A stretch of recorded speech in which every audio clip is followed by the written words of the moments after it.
네, 안녕하세요. 기계왕 곽투팔입니다. 네이버 블로그 지수 사라진다라는 썰이 굉장히 많아서 좀 준비를 해봤고요. 결론만 말씀드리면 지수는 사라지지 않을 것 같아요. 접근이 어려워졌을 뿐이에요. 그리고 조사를 하면서 알게 된 공식 문서에 대한 해석도 해보고요. 지금 네이버 블로그 저품질도 터지지, 그리고 지수 접근도 어려워졌지, 굉장히 많은 것들이 바뀌는데 2026년에는 어떻게 블로그를 운영하는 게 좋을 것인가, 그거에 대한 해석도 좀 해보겠습니다. 일단 블덱스에서 네이버 지수 자체를 없애는 중으로 보인다라고 했는데, 이거는 저는 오류라고 보고요. API 접근이 좀 어려워진 거다라고 판단을 해요. 네이버의 서버에 접근하기 위해서는 특정한 고유한 키가 필요한데 API라고 보면 되고요. 여기에 접근을 지금 네이버가 너 꺼져 이렇게 막아놓은 상태입니다. 그러니까 이러한 블덱스 뭐 이런 사이트들 굉장히 많잖아요. 이 친구들이 가져올 수가 없어지게 된 거예요. 그래가지고 지수가 사라졌다라는 표현은 뭐 적절하진 않은 것 같고요. 지수 제도가 변할 것 같긴 합니다. 이거에 대해서 좀 말씀을 드려보겠습니다. 그리고 현재는 저품질 사태가 엄청나게 많이 터지죠. 대거 수청이 진행되고 있고요. 제가 요거 1개월 전에 올린 영상이 있어요. 여기에도 저품질이 계속 터질 것 같다라고 말씀을 드렸는데 그대로 저품질이 계속해서 터지고 있습니다. 지금도 뭐 퀄리티 낮은 글들은 검색 결과에서 보이지 않게 되고 있죠. 그래서 뭐 저희 카페에 있는 푸파님 글을 좀 인용을 했는데요. 지금 보면은 법무법인, 병원, 특정 카테고리 거의 집중 난사를 받았죠. 뭐 상업성이나 홍보성 위주의 블로그를 계속 운영하고 특정 키워드 위주로 명백한 홍보 목적으로만 블로그를 운영하거나 짧은 글 그리고 비슷한 템플릿을 계속해서 양산하는 그렇게 기계적 발행 플러스 홍보글을 다 날려버린 것 같습니다. 그러니까 지금 네이버가 계속해서 변하고 있지 않습니까? 그러면 네이버가 지금 왜 이렇게 블로그를 흔들까? 요거에 대해서 우리가 좀 인지를 해야 앞으로 운영 방향을 캐치할 수 있을 거라 생각을 하거든요. 네이버가 변화하는 이유는 플랫폼의 오염 방지가 맞습니다. 저품질 AI 포스팅, 좀 퀄리티가 굉장히 떨어지는 AI 글들이 미친 듯이 난사되는 게 결국은 플랫폼을 오염시킨다라고 네이버가 판단한 것 같아요. 그래서 여기에 대한 숙청은 계속 진행될 것 같고요. 가장 큰 건 사실 사용자 이탈 방어예요. 지금 블로그가 과거만큼 명성은 없죠. 분명히 하향하는 플랫폼인데 하향하는 속도가 굉장히 빠르다고 생각이 듭니다. 대부분 뭐 인스타나 유튜브로 떠나가고 있고 심지어 저희 같은 셀러나 판매자분들도 블로그를 잘 활용을 안 해요. 그렇게 되면서 결국 돈이 흐르는 시장이 무너진다. 그래서 네이버 블로그가 계속해서 변하려고 노력할 것이다 라고 저는 판단을 하는 것입니다. 결국 돈 벌려고 그런 거예요, 네이버도. 그리고 사실 네이버 블로그의 가장 큰 맹점은 그거죠. 저품질의 AI 글, 뭐 AI 글이 아니더라도 퀄리티가 떨어지는 중등 품질의 글을 난사를 해 하루에 뭐 5포, 10포 해버리면은 이게 상위 노출되는 되게 요상한 공식을 가지고 있어요. 유튜브랑 완전히 반대죠. 유튜브는 퀄리티 떨어지는 영상을 마구잡이로 난사하면은 아무런 의미도 없고 돈도 못 벌잖아요. 이와 반대로 블로그는 이상하리만큼 다포스팅에 굉장히 집착한다라는 느낌을 저는 받았어요. 그래서 애초에 품질이 떨어지는 글을 여러 개 쓰면은 떡상하는 구조 자체가 말이 안 된다고 저는 판단이 들었습니다. 그래서 이런 게 좀 없어졌으면 하는 바람은 있고요. 결론적으로 컨텐츠 질이 계속 하락됐죠. 특히나 챗GPT, 제미나이 이런 AI 글이 들어오면서 더 퀄리티가 떨어졌습니다. 실제로 검색을 해봤을 때 나의 문제를 해결해주지 않고 이상한 대로 낚시한다던가 아니면 전혀 내용이랑 상관없는 규칙만 맞은 글이 있다던가 결국은 광고 글이던가 이런 게 계속 반복되면서 사람들이 점점 블로그에 대한 신뢰성을 잃어버린 것 같아요. 그래서 경쟁력이 감소되고 이건 바로 네이버의 매출 하락과 기업의 위기로 이어지고 있다라고 분석이 됩니다. 결론적으로 신뢰도 하락이 가장 큰 문제예요. AI 글이 미친 듯이 쏟아져 나오기 시작하면서 사람들이 문제를 해결하기 위해서 네이버를 검색하는데 이게 해결이 되지 않는다고요. 신뢰도가 떨어지는 AI 글이 올라와 버리는 요상한 노출 구조 때문에 그래요. 그래서 네이버가 이걸 지금 뜯어 고치고 있다라고 해석이 되는 겁니다. 그래서 지금은 네이버를 오염시키는 세력들, 광고글 난사, AI 글 난사, 저품글 난사, 정화를 시켜주는 개념이라고 생각이 들고요. 계속해서 할 것 같아요. 이런 정화는 필요한 정화라고 느껴지고요. 뭐 어쩌면 저도 뭐 나락갈 수 있겠죠. 뭐 저도 어떻게 보면 AI를 참 많이 활용하니까요. 그리고 이게 제가 단순히 썰로 말씀드리는 게 아니고 이 검색 엔진 자체를 변경하려는 시도 계속해서 포착이 되고 있어요. 이거에 대해서도 말씀을 드릴 거예요. 2025년 9월 5일에 네이버 검색 공식 블로그에 쓴 글인데요. AI와 검색의 시너지 그리고 집중해야 될 게 더 신뢰할 수 있는 검색을 향한 전진이라고 나와 있습니다. 여기서 가장 중요한 게 신뢰예요, 신뢰. AI 기술을 통해서 사람들이 특정 키워드를 검색했을 때 신뢰성 있는, 공신력 있는 글, 사이트, 동영상 상관없이 검색 결과를 충족시켜줄 수 있는 결과치를 도출해 준다. 라고 해석이 됩니다. 그리고 이 친구들이 쓴 글을 확인을 해보면 기존 검색, 네이버 검색은 단편적으로 신뢰도를 판단해 왔다. 라고 본인 스스로 자기들 문제가 있었다라고 인정을 하는 거예요. 뭐 최적화, 인플루언서 이렇게 굉장히 특정한 단편만 보고 노출을 시켜버리니까 이 사태가 터져버린 겁니다. 뭐 최적화 인플루언서 분들이 AI를 딱 긁어서 그냥 복붙해버리면은 그게 노출해버리고 정말 똑똑한 박사들이 글을 제대로 써도 노출이 안 되는 되게 아이러니한 현상이 발생을 한 거예요. 그러한 문제들을 본인들이 인정을 한 거고요. 근데 왜 이런 문제가 있었냐? 사람이라는 동물이 시각적 단서, 문서의 출처, 문체, 내용, 광고, 복잡한 요소들을 종합적으로 고려해서 신뢰성을 판단하는데 이 기술을 따라가기엔 굉장히 문제가 많았다, 그동안. 그래서 우리가 단편적으로 신뢰도를 판단했다. 이게 바로 어떻게 보면 C랭크라고 하거든요. 네이버 블로그를 상위 노출시켜주는 핵심적인 요소 중에 C랭크가 있는데 이게 신뢰도예요. 이 신뢰도가 저는 예전부터 굉장히 문제가 많았다고 지적을 해왔습니다.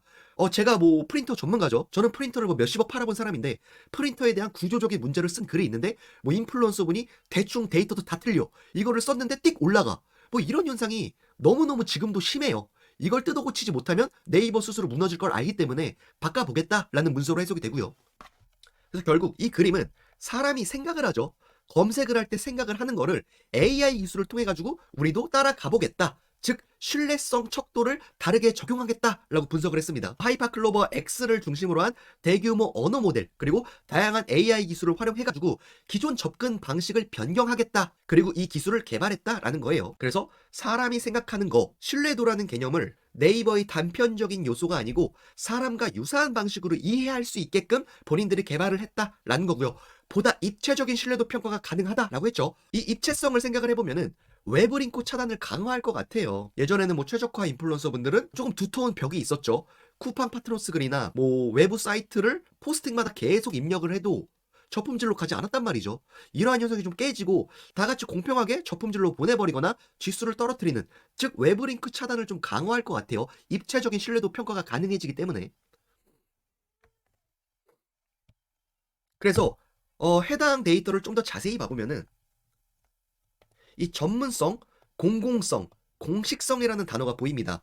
신뢰도를 판단할 때 전문성, 공공성, 공식성을 따진다는 건데요. 이게 뭐냐? 쉽게 얘기하면 공식 블로그예요. 공식 블로그. 그래서 제가 뭐 기업 운영하시거나 자영업 하시거나 사업하시는 분들 공식 블로그 무조건 해놔라. 등록하는 거 너무 쉽다라고 말씀을 계속 드렸잖아요. 지금이라도 늦지 않았으니까 무조건 공식 블로그 신청을 하세요. 유리할 겁니다. 앞으로도 계속. 그래서 검색 의도에 따라서 뭐 성남사랑 상품권이면 성남시청 사이트가 먼저 뜰 수 있고요. 육아휴직 급여라면 고용노동부 사이트가 먼저 보일 수가 있습니다. 왜냐? 신뢰도가 가장 높게 세팅이 되어 있는 공식 기관이기 때문이에요. 그래서 기존 블로거 분들한테는 기회의 제한일 수 있습니다.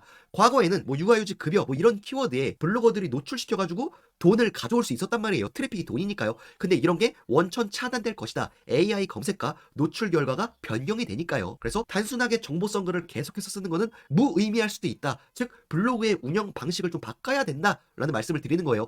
과거에는 저처럼 직책든 직급든 이렇게 검색했을 때 블로거의 글이 먼저 뜨니까 이걸로 트래픽을 먹어가면서 지수도 올리고 돈도 벌 수 있었단 말이에요. 이런 시대가 좀 지나지 않았을까? 이렇게 블로그 운영하면 안 될 것 같다라는 말씀을 드리는 거예요. 육아휴직 급여 조건이라고 검색을 해보면 바로 이렇게 생활 변명 정보 뜨고요. 중앙부처 정책 지원금 이래가지고 공식 기관 먼저 보여줘요. 그럼 사실상 검색자의 검색 의도를 충분히 충족시켜주기 때문에 검색자는 이거 확인하고 이탈할 확률이 크죠. 블로그에 글까지 내려오지 않을 가능성이 크다는 겁니다. 즉 챗GPT로 대체 가능한 이러한 단순한 정보성 글들이 점점 무의미해질 것이다 라는 생각이 들어요. 그리고 네이버가 계속해서 노력을 한 게 검색 품질의 신뢰도예요. 왜냐하면 신뢰성 없는 AI 글 이런 거 계속 난사되고 있다고 했잖아요. 이게 결국 지네 망하는 지름길인 걸 머리가 깨졌겠죠. 그래서 변경을 한 거고 계속해서 얘네가 얘기하는 게 공공기관, 신뢰도 높은 출처 계속 얘기하잖아요. 그래서 제가 사업자 공식 블로그 꼭 하시라라고 말씀드리는 거예요. 제가 뭐 고정 댓글 남겨드릴 건데요. 공식 블로그 등록 요청할 수 있어요. 여기 들어가가지고 그냥 신청하기 누른 다음에 이거 누르셔가지고 신청하시면 돼요. 어려울 거 하나도 없고요.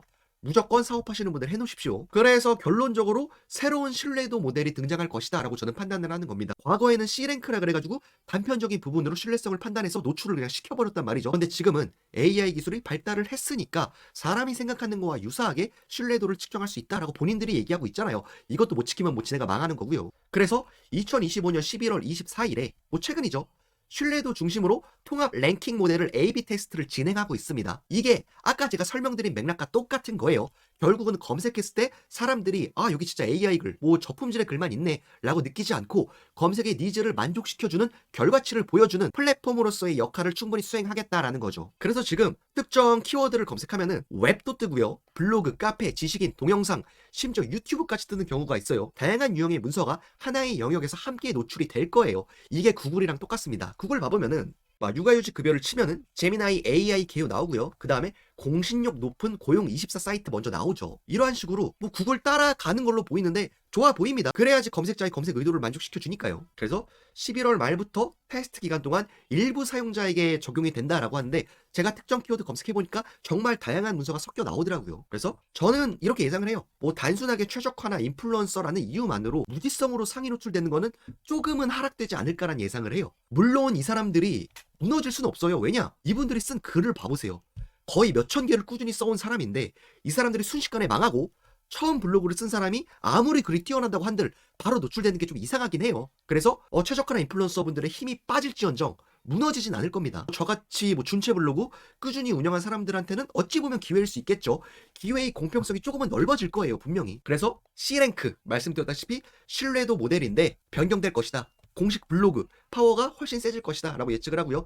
다이아는 유지될 것 같아요. 다이아는 쉽게 말하면 문서의 품질, 퀄리티거든요. 구조적인 글이라고 말씀을 드렸잖아요. 그래서 C랭크는 결국 신뢰도와 전문성이었고 과거에는 단편적인 요소였다가 지금은 복합적인 요소로 변경이 되었다라고 말씀을 드렸고요. 다이아는 콘텐츠 품질이에요. 결국은 콘텐츠 품질이 뭐냐? 유튜브 생각하시면 돼요. 정보도 충실하고 독창적이고 그러니까 사람들이 귀 기울이겠죠?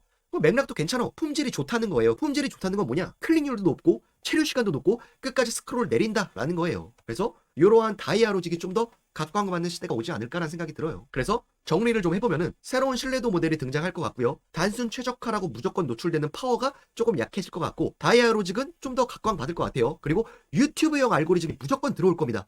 홈판이 이미 유튜브형 알고리즘을 채택했다고 저는 분석을 하고 있어요. 그래서 핵심 평가지표 3가지를 선정을 해봤는데요. CTR이라 그래가지고 노출 대비 클릭률이에요. 블로그나 유튜브가 컨텐츠를 검색자의 의도에 맞게 쫙 뿌려주는데 소비자가 이걸 보고 클릭을 하는 거죠. 많이 클릭할수록 일단 좋다라고 판단을 하는 거예요.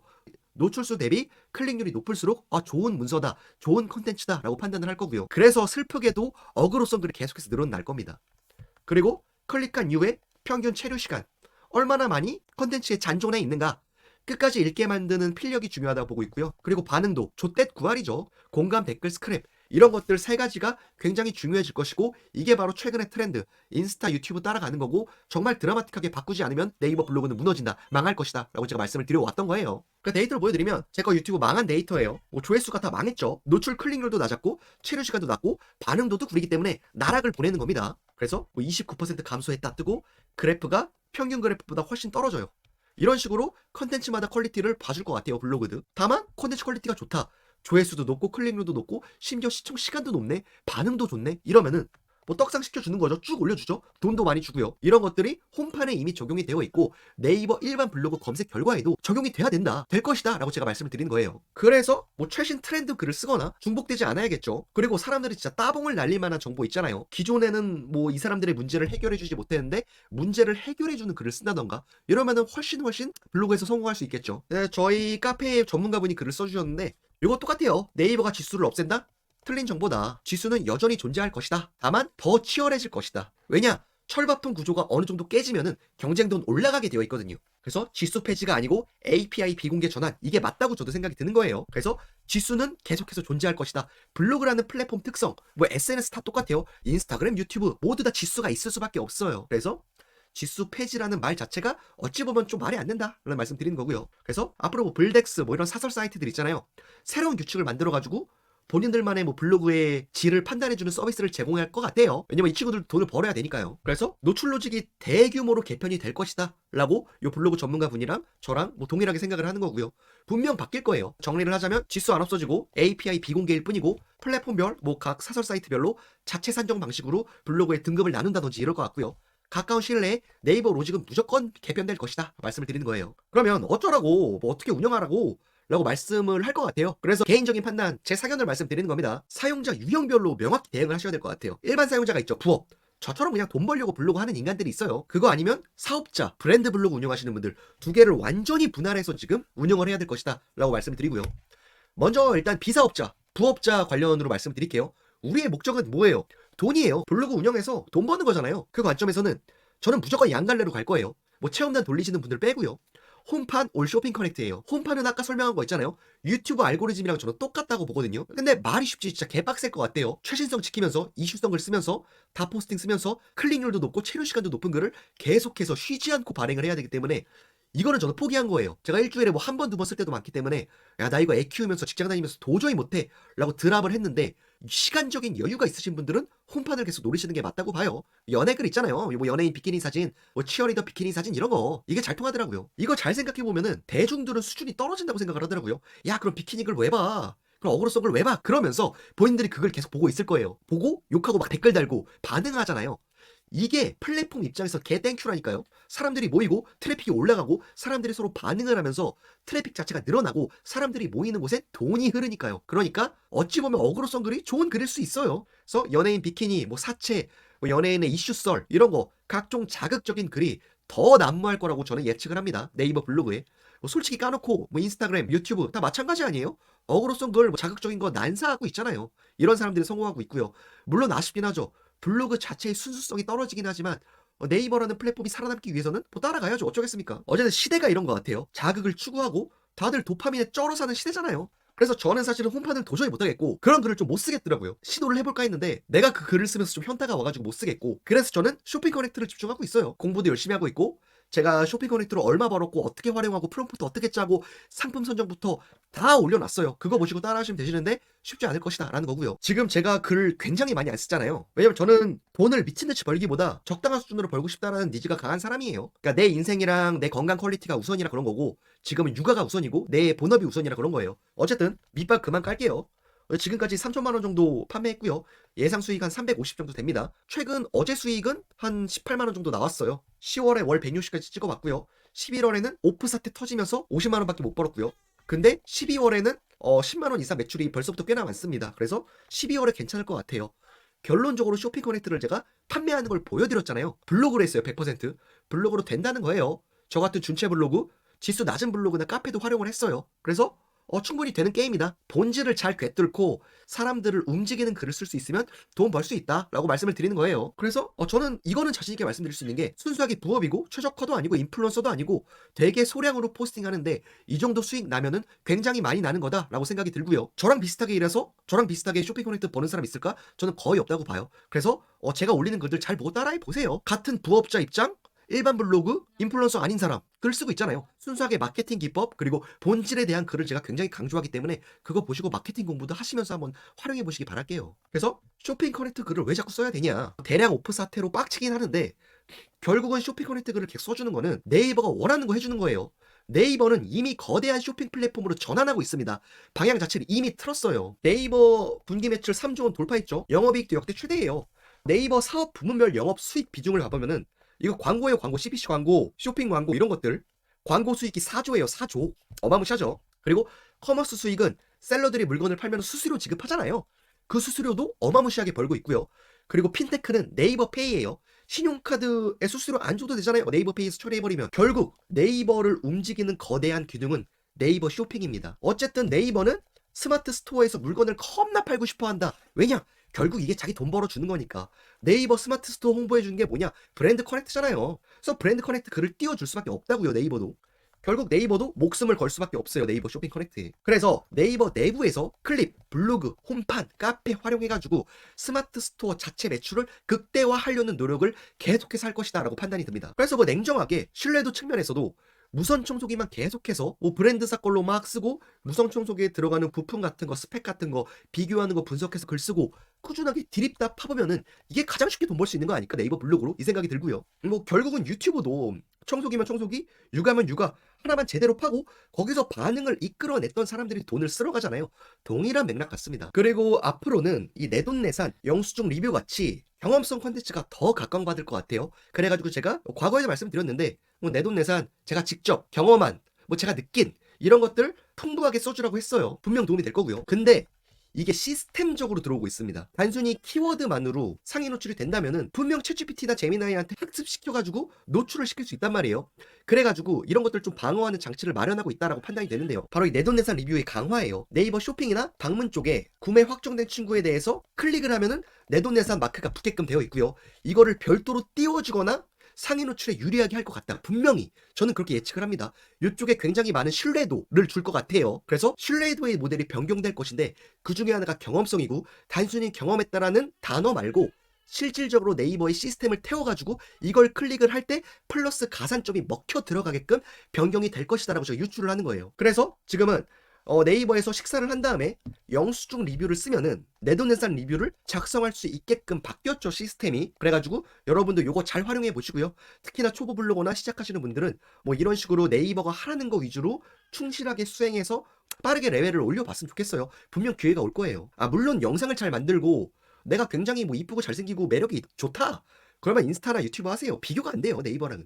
어쨌든 경험성 글인데 이게 시스템으로 들어왔고, 구조적으로 치우치지 않은 장단점을 밸런스 있게 써주면서 중복되지 않은 글, 독창적인 글이 굉장히 플러스 점수를 받는 시대가 도래할 것입니다. 자, 그 다음엔 공식 블로그인데요. 사업자분들 딱 하나만 기억하셔야 될 게 뭐냐, 문제 해결자예요. 문제가 발생한 고객들의 문제를 해결해 줄 수 있는 전문가로서의 솔루션을 주는 글을 계속해서 쓰다 보면은 잘 될 수밖에 없어요. 제가 저희 회사 네이버 블로그 운영해가지고 지금 매출액 1억 넘고 지금 사업부로 개편되고 있다, 인바운드 계속 들어오고 너무 잘 되고 있다 알려드렸잖아요. 그래서 사업자분들 공식 블로그 무조건 만드세요. 그 다음에 문제를 해결하거나 매뉴얼 같은 거 있잖아요. 프린터 드라이버 설치 방법, 이런 것들, 오류 해결 방법, 이런 거 글을 꾸준히 써보세요. 무조건 고객들은 인입될 수밖에 없습니다. 그래서 공신력을 키워라, 즉 신뢰도를 키우면은 분명히 도움이 될 것이다 라는 말씀을 드리고요. 그리고 지역이랑 세부 키워드 스프레드 해라 라고 말씀드렸죠. 뭐 가산동 중식, 관악구 중식, 관악구 짜장면, 뭐 이런 식으로 지역이랑 세부 키워드 글을 여러 개 쓰면은 전환율은 높아질 수밖에 없다라는 거 말씀을 드렸습니다. 특정 지역에 화장실에 변기가 막혔는데 이거를 어떻게 해결해 드렸고, 우리의 서비스는 차별화되고 가성비도 있습니다, 이거를 사람들이 받아들일 수 있게끔 소비자 입장에서 생각을 하면서 써보시라는 거죠. 그래서 절대 하지 말아야 될 거는 무지성 홍보나 전화번호 입력 좀 하지 마세요. 전화번호 입력하면 안 된다고 제가 말씀을 계속 드렸죠. 그리고 반복되는 스팸 패턴, 챗GPT 같은 거 긁어가지고 영혼 없는 거 계속 뿌리지 마라. 이게 전환이 될 것 같아? 고객 입장에서 생각을 해보세요. 누가 봐도 챗GPT 글이야. 이거 보고 연락을 할까요? 오히려 신뢰성이 떨어진다니까요. 그래서 이 두 가지 하지 말라라고 말씀드렸고, 제 카페에 하지 마시고 여러분 개인적인 블로그에도 하지 마세요. 도움이 1도 안 됩니다. 그래서 전화번호 삽입을 왜 하지 마냐라고 말씀을 드리면, 전화번호 삽입하면은 고객들이 그 전화번호로 전화를 하겠죠. 그러면은 네이버가 중개 수수료를 먹어서 돈을 벌어야 되는데, 이 사업자가 전화로 이야기를 하면서 계좌 이체를 유도할 거란 말이죠. 그럼 네이버가 돈을 못 벌고 공짜로 홍보만 해주는 플랫폼이 된 거예요. 그래서 가장 싫어하는 겁니다, 네이버가. 개인정보 넣는 거. 그러니까 듣지 마세요. 네이버 자기들 돈 벌어야 되니까 그래요. 봐보세요. 이 관악구 청소업체 이런 거 쳐보면은 파워링크, 네이버 플레이스 뜨잖아요. 이거 다 돈이에요. 네이버가 여기서 돈을 긁어 모아야 되는데 블로그나 카페로 자꾸 전화번호 써가지고 우리의 돈을 뺏어가네, 직거래 유도하네, 너희 저품질 우리 네이버 플랫폼에서 사라져 라고 하는 겁니다. 이해되셨죠? 네이버가 싫어하는 행위라고요. 제발 하지 마세요, 제발. 그래서 네이버는 이렇게 광고 모델을 돌리면서 실시간으로 사업자들한테 입찰을 붙여가지고 경쟁 단가를 막 올리면서 네이버가 돈을 버는 시스템이에요. 이 시스템을 깨트리는 게 개인정보 노출시켜가지고 전화 유도하는 이런 거예요. 수수료를 못 먹으니까요. 그래서 차라리 이 스마트 스토어로 상품을 만드세요. 이게 지금 사업자들이 가장 안 하는 거더라고요. 내가 뭐 음악학원 원장님이든 청소업체 대표님이든 스마트 스토어 무조건 하시고요. 여기에 상품 깔아보세요. 그리고 상품 페이지 클릭했을 때 굉장히 매력적으로 쿠폰을 넣든 이벤트를 넣든 이러면 무조건 매출 발생할 겁니다. 네이버 블로그나 CPC만 생각하지 마시고 스마트 스토어 들어오시라는 거예요. 결론적으로 네이버의 생태계 안에서 노르세요. 스마트 스토어, 네이버 플레이스, 네이버 톡톡을 활용하셔가지고 여러분들이 돈을 버시라는 겁니다. 계속 이상하게 불법적 스팸성 글 난사하면서 전화번호 난사하지 말고요. 네이버가 싫어하니까 네이버가 좋아하는 방향으로, 네이버도 돈을 벌 수 있는 방향으로 계속해서 스마트 스토어 블로그 운영하시면은 무조건 도움 되실 거예요. 그래서 앞으로는 뭐 썸네일 반복, 무의미한 정보성 스팸글, 홍보성 글, 개인정보 노출글 분명히 더욱더 심하게 나락이 갈 거라고 전 판단이 들고요. 이렇게 하지 말고 네이버가 좋아하는 행위를 하라고 계속해서 말씀드렸습니다. 그래서 고객들의 문제를 해결해주는 솔루션적 글을 써라, 전문가적 글을 써라 라고 말씀을 드렸고요. 그리고 하나 더 제안 드릴게. 내가 만약에 헬스장 사장님이야. 그러면은 우리 가산 헬스장 내돈내산 키워드로 글 써주시면은 일주일 회원권 연장해 드릴게요. 뭐 할인해 드릴게요. 이렇게 리워드성 마케팅을 하시길 바랄게요. 그러면은 자연스럽게 경험성 글도 쌓이고 여러분의 사업도 번창하실 겁니다. 자, 결론. 지수는 사라지지 않되 신뢰성 척도가 분명히 변할 것이다. 그래서 어떻게 대응해라 까지 말씀을 드렸고요. 뭐 이번에도 반응도 개념, 클릭률, 체류 시간 이런 거 없이 최적 인플루언서가 계속해서 노출되는 게 반복이 되면은 진짜 네이버 미래 없습니다. 그리고 벌써부터 카페 쪽은 어뷰징이 났어요. 특정 카페의 스팸성 글이 키워드 전반적으로 난두질 되어 있다던가 이런 것들이 계속해서 발생해가지고 결국은 이러한 불법 행위들과 네이버의 싸움, 협찬과 방페이스함이 계속해서 발생할 거긴 합니다. 그래서 자영업자분들 힘드시죠? 힘들 것 같아요. 그래서 제가 플레이스랑 CPC 강의 제작 중이니까 돈 내지 마세요. 이런 거 강의 듣지 마시고 제가 자세히 올려드릴 거고요. 제가 왜 이 얘기를 하냐면 강의파리 중에서 지가 직접 사업을 해본 사람이 없어요. 자영업을 깊게 경험해보거나 기업체에서 제대로 일을 해보거나 이런 거 없이 그냥 본질을 배제한 잘못된 정보를 제공하면서 사람들한테 후킹하면서 돈을 버는 강의파이들이 너무 많기 때문에 제가 직접 준비 중이고요. 특히나 네이버 플레이스 직접 운영하고 있습니다. 손님들 바글바글 거려요. 손님들 바글바글 거리고 플레이스 노출시키고 뭐 블로그도 노출시키고 다 제가 직접 운영해보고 이거에 대한 결과치를 공유를 해드릴 건데 시간이 좀 걸릴 거니까 좀 기다려 주시고요. 제발 강의 듣지 마세요. 강의 들어봤자 돈 못 버는 것 같아요. 제가 봤을 땐 간접적인 경험으로 강의를 판매하는 행위 자체는 저는 사기성에 가깝다고. 왜냐면 본인의 그냥 썰로 이야기를 하는 거잖아요. 본인이 직접 사업을 해서 성공한 거 그게 아니잖아요. 그렇기 때문에 제가 계속해서 비판을 하는 거고요. 어쨌든 요 정도로 마치겠고요. 오늘 이야기한 것들 다 고정 댓글에 남겨드리겠습니다. 자, 도움이 되셨다면 구독과 좋아요, 알림 설정 부탁드리고요. 기왕 각토벌이었습니다. 정말 감사합니다.